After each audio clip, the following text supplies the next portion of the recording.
प्रत्येक मांगलिक कार्य से पहले जिनकी सबसे पहले पूजा होती है, ऐसे भगवान गणेश का जो जन्म स्थल है वो उत्तरकाशी जनपद में है। जिला मुख्यालय से करीब 32 किलोमीटर की दूरी पर घने बांज बुरास के जंगलों से घिरा हुआ ये स्थल है डोडीताल। और ऐसी मान्यता है कि जो पार्वती हैं, अन्नपूर्णा स्वरूप माँ पार्वती ने यहीं पर जो है उपटन से भगवान गणेश की उत्पत्ति की थी। और ये जो डोडीताल है करीब 1 किलोमीटर के दायरे में फैली हुई एक झील है। और डोडीताल केवल धार्मिक ही नहीं बल्कि साहसिक पर्यटन के लिए भी जाना जाता है। करीब 32 किलोमीटर की दूरी इसकी जिला मुख्यालय से है और अगोड़ा गांव तक आप वाहन से पहुंच सकते हैं। उसके बाद करीब 16 किलोमीटर का पैदल ट्रैक है जो एक साहसिक पर्यटन के लिए जो शौकीन हैं ट्रैकर उनको आकर्षित करता है। और प्रत्येक साल यहाँ पर भगवान गणेश के दर्शन के लिए बड़ी संख्या में श्रद्धालु उमड़ते हैं। यहाँ का जो मंदिर है ताल के करीब माँ अन्नपूर्णा मंदिर, उस मंदिर की भी यहाँ पर एक अलग ही मान्यता है। ऐसा है कि वहाँ पर जो भगवान गणेश हैं उनकी पूजा माँ अन्नपूर्णा के साथ मंदिर में होती है। वहाँ दोनों की मूर्तियाँ विराजमान हैं और जो भगवान शिव हैं वो मंदिर से बाहर हैं। तो ये एक अपने आप में यहाँ पर धार्मिक का महत्व का एक मंदिर है। और देश के जो 10 प्रसिद्ध गणेश भगवान के मंदिर हैं उनमें से एक ये माना जाता है। तो उत्तरकाशी का जो डोडीताल है उसे गणेश जन्मभूमि के रूप में जाना जाता है। क्या आप यहाँ की मान्यता है, क्या आप इसके बारे में बताना चाहेंगे? बहुत सुंदर। भगवान गणेश जन्मभूमि डोडीताल कैलासु सदा जहाँ शिव अन्नपूर्णा निवासु। ये क्षेत्र डोडीताल कैलासु के नाम से विख्यात है। और कैलाश में आप जानते हैं कि भगवान शंकर और माँ अन्नपूर्णा पार्वती जी का निवास है। भगवती माँ अन्नपूर्णा के मन में एक दिन दिव्यता आई और उन्होंने अपने उबटन से और एक अपने अलौकिक शक्ति से एक बालक का प्राकट्य किया और उसको द्वार पर रखा। और उसी समय भगवान शंकर वहाँ आए। भगवान गणेश जी ने उनको अंदर नहीं जाने दिया। माँ स्नान कर रही थी डोडीताल सरोवर में, बस वहीं पर हुआ।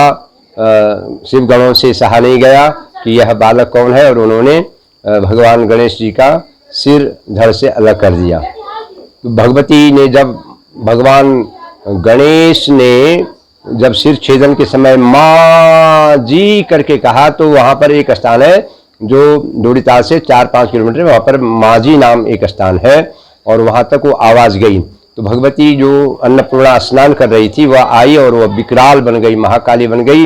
भगवान शंकर ने कोशिश की किसी प्रकार से सांत्वना देने की, पर भगवती अपने पुत्र के वियोग में बहुत दुखी थी, बहुत विकराल थी।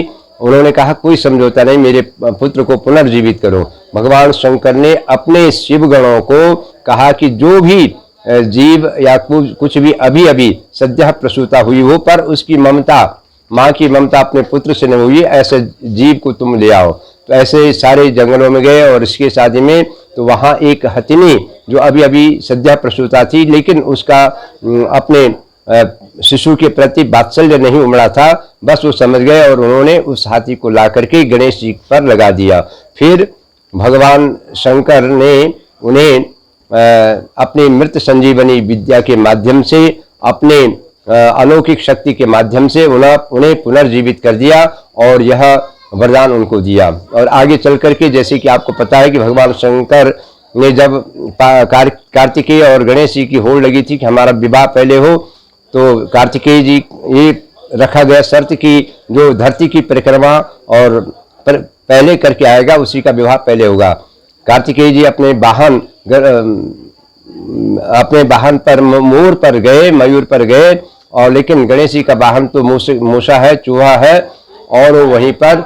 लेकिन उन्होंने सोचा मेरे पिताजी ने मुझे पढ़ाया है कि माँ धरती से भी बढ़कर है, पिता आकाश से भी बढ़कर है, और सर्व तीर्थमयी माता जिसने माँ की प्रदक्षिणा कर दी, माँ की सेवा कर दी, उसने धरती के अंदर जितने भी देवी देवता है, जितने भी तीर्थ है, उनका फल प्राप्त कर लिया।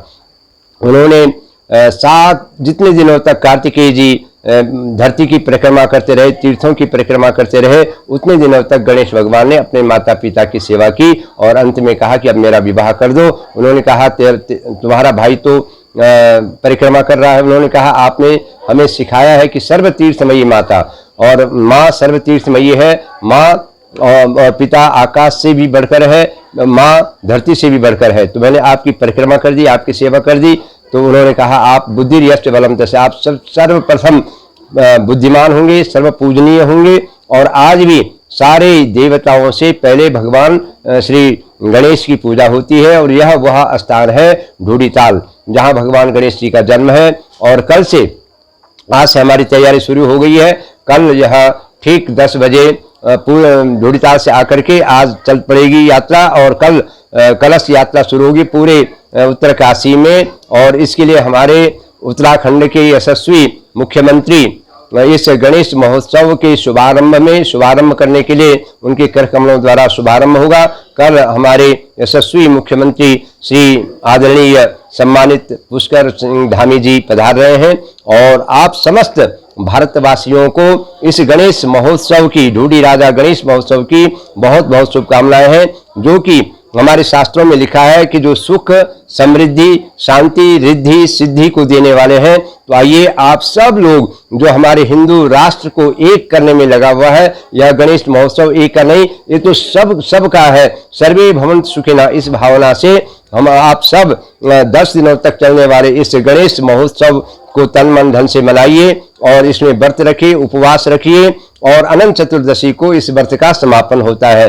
तो कहते हैं, हमारे शास्त्रों में लिखा है कि जो गणेश भगवान को निष्ठा से, श्रद्धा से पूजता है, उनका स्मरण करता है, और उसको वह निश्चित रूप से अपने माता पिता की सेवा करता है। और उसके अंदर एक सहृदयता और उसके अंदर एक बुद्धि और संस्कार मान उसके बालक बनते हैं। तो आइए हम सब लोग इस भगवान ढूढ़ी राजा गणेश को कल से जो ये शुभारंभ हो रहा है गणेश महोत्सव, उसमें आप सब भारतवासी बढ़ चढ़ कर हिस्सा लें। और आइए सब लोग भगवान, जो जहाँ पर वक्रतुंड पर्वत है, जहाँ पर लंबोदर पर्वत है, जहाँ पर माजी नाम एक स्थान है, ऐसा दिव्य जो चारों ओर पर्वत श्रृंखलाओं से आविष्टित है, जहाँ घने घने वृक्ष है, ऐसा सुरम्य स्थान है ढूढ़ीताल, जहाँ भगवान ढूढ़ी राजा गणेश जी का जन्म हुआ है। उसका एक बार दर्शन करने से आपकी समस्त मनोकामनाएं, पुत्रार्थी को पुत्र की, धनार्थी को धन की, यश चाहने वाले को यश की,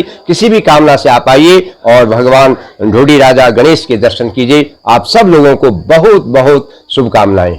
अगर आप ये वीडियो YouTube पर देख रहे हैं तो हमारे चैनल को सब्सक्राइब करें और बेल आइकन को दबाना ना भूलें। अगर आप Facebook पर ये वीडियो देख रहे हैं तो हमारे पेज को लाइक करें।